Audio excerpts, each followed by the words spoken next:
అందరికీ పత్రికా మిత్రులందరికీ బీఆర్ఎస్ పార్టీ నాయకులందరికీ కూడా నమస్సుమాంజలులు।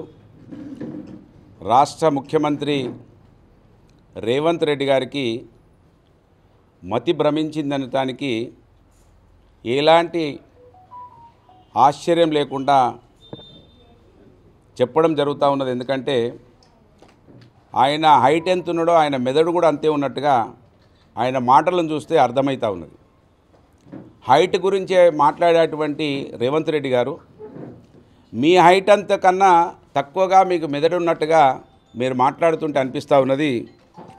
మీరు ఇవాళ ముఖ్యమంత్రి స్థాయిలో పిచ్చి కూతలు కూస్తూ ఉంటే ఈ రాష్ట్ర మంత్రే పిచ్చిలాగా ముఖ్యమంత్రి పిచ్చిలాగా మాట్లాడితే అసలు ఈ సమాజం ఇంత పెద్ద రాష్ట్రం కొట్లాడి యుద్ధం చేసి సాధించుకున్నటువంటి రాష్ట్రంలో స్వయాన ముఖ్యమంత్రి ఈ రాష్ట్రం పరువు తీస్తూ ఉంటే చూస్తూ ఊరుకోలేకపోతా ఉన్నాం।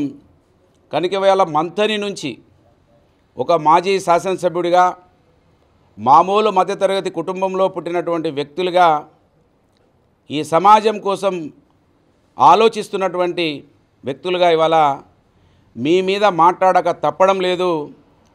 ఇవాళ వెంటనే ఈ రాష్ట్ర ముఖ్యమంత్రి మీద అక్కడ ప్రెసిడెంట్ ఆఫ్ ఇండియానా లేకపోతే గవర్నరా వెంటనే స్పందించి ఇతనిని రాష్ట్ర ముఖ్యమంత్రి రేవంత్ రెడ్డి గారిని ఎర్రగడ్డ హాస్పిటల్కి పంపిస్తారా? ఈ దేశంలో ఇంకెక్కడైనటువంటి మెంటల్ డిజార్డర్ అయినటువంటి ఆసుపత్రులు ఎక్కడుంటే అక్కడికి పంపించాలని నేను వినయపూర్వకంగా ప్రెసిడెంట్ ఆఫ్ ఇండియా గారిని గవర్నర్ గారిని తెలంగాణ గవర్నర్ గారిని కోరుతా ఉన్నాడు। ఎందుకంటే అసలు ముఖ్యమంత్రి అయిన తర్వాత ఒర్రుడు తప్ప తిట్లు తప్ప ఇంకొకటి ఇప్పటి వరకు ఒక మంచి మాటలే లేదు రేవంత్ రెడ్డి గారి నోట్ల నుంచి।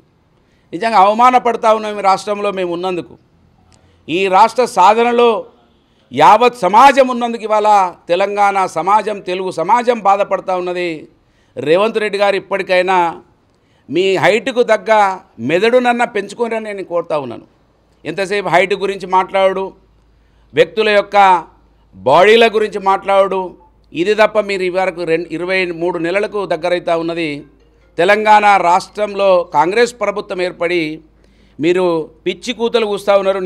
నిజంగా నిన్న మిమ్మల్ని మీ మాటలు చూస్తూ ఉంటే అసహ్యమేసి ఇవాళ పత్రికా సమావేశం పెట్టడం జరిగింది। మీరు నిన్న ఫౌండేషన్ స్టోన్లో హైదరాబాద్కు నీళ్లు మూసీకి నీళ్లు తీసుకెళ్ళిపోయేటువంటి శంకుస్థాపనలో మీరు మాట్లాడే మాటలను ఒకసారి చూపించి ఈ విషయాలు చెప్పదలుచుకున్నా।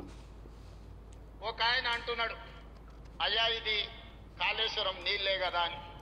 ఆయన తాటి చెట్టు లెక్క వెరిగిండు కానీ ఆవుకి తాటికాయ అంతా కూడా మోకాళ్ళల్లో ఆయనకు తలకాయ లేదు।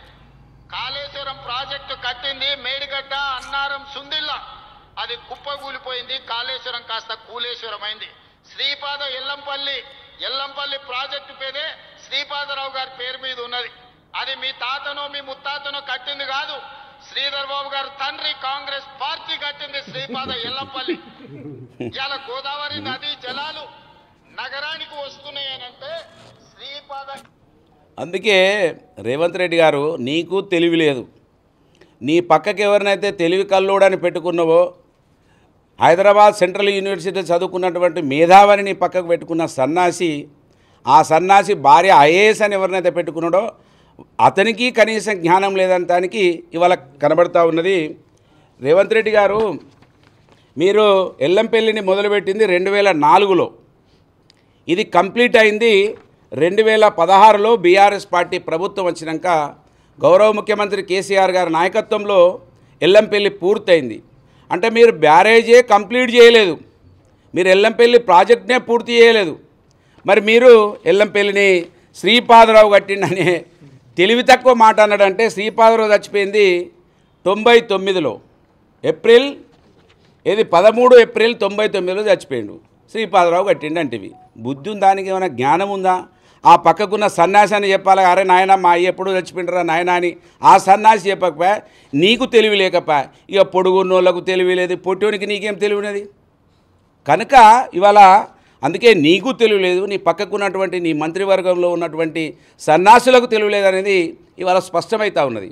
ఒకవేళ ఎల్లంపల్లిని మీరు పూర్తి చేయలేదు ఒక అంశము, రెండో అంశము ఎల్లంపల్లిని మీరు పూర్తి చేసినా మీరు హైదరాబాద్కు నీళ్లు తీసుకుపోవాలంటే ఏం చేసిరు? మీరు ఏమీ చేయలేదు. మొబిలైజేషన్ అడ్వాన్సులు తీసుకునుడు, జేబులు నింపుకునుడు, ఊర్ల మీద పైపులు పడేసుడు, కాలువలు కొంచెం ఎక్కడన్నా వీలున్న కాడ తవ్వుడు, డబ్బులు దోసుకున్నారు తప్ప ఆ రోజే జలయజ్ఞం ధనయజ్ఞం అని పుంకాను పుంకాలుగా స్టేట్మెంట్లు వచ్చినాయి. కాళేశ్వరం నీ ముఖానికి కూలిపోయిందా? వస్తావా మేడిగడ్డ కాడికి? వస్తావా అన్నారం కాడికి?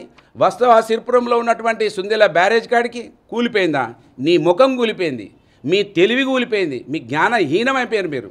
కనుక అంతేకాకుండా ఇవాళ ఎల్లంపల్లిని పూర్తి చేసి కేసీఆర్ గారు ఆ తర్వాత నంది పంప్ హౌస్ అంటే నంది మేడారంలో ఉన్నటువంటి పంప్ హౌస్ను పూర్తి చేసి అక్కడి నుంచి గాయత్రి పంప్ హౌస్కి ఏది మిడ్ మానేర్కు తీసుకెళ్ళి అక్కడి నుంచి కొండపోచమ్మ, మల్లన్న సాగర్, రంగనాయక్ సాగర్, అన్నపూర్ణ రిజర్వాయర్, ఇవన్నీ కూడా ఎస్ఆర్ఎస్పి వరద కాలంలో కలిపినటువంటి చరిత్ర కేసీఆర్ గారికి ఉన్నది. ఏది పడితే అది మాట్లాడడం నిజంగా ఇవాళ అసహ్యం వేస్తూ ఉన్నది. ఈ ముఖ్యమంత్రి మంత్రిమండలిని చూస్తూ ఉంటే అది మన తెల్లగాళ్ళు దాగించిన కోతి ఎగురుతుందని తెలంగాణలో అంటూ ఉన్నారు. మీరు తెల్లగాళ్ళు దాగిన కోతుల్లాగా ఎగురుతూ ఉన్నారు తప్ప మీరు ప్రభుత్వాన్ని నడిపించేటువంటి పాలకులుగా కనబడతలేరు. ఇప్పటికైనా కళ్ళు తెరవాలి కాంగ్రెస్ ప్రభుత్వం, ఇప్పటికైనా మంత్రి మండలి కళ్ళు తెరవాలి.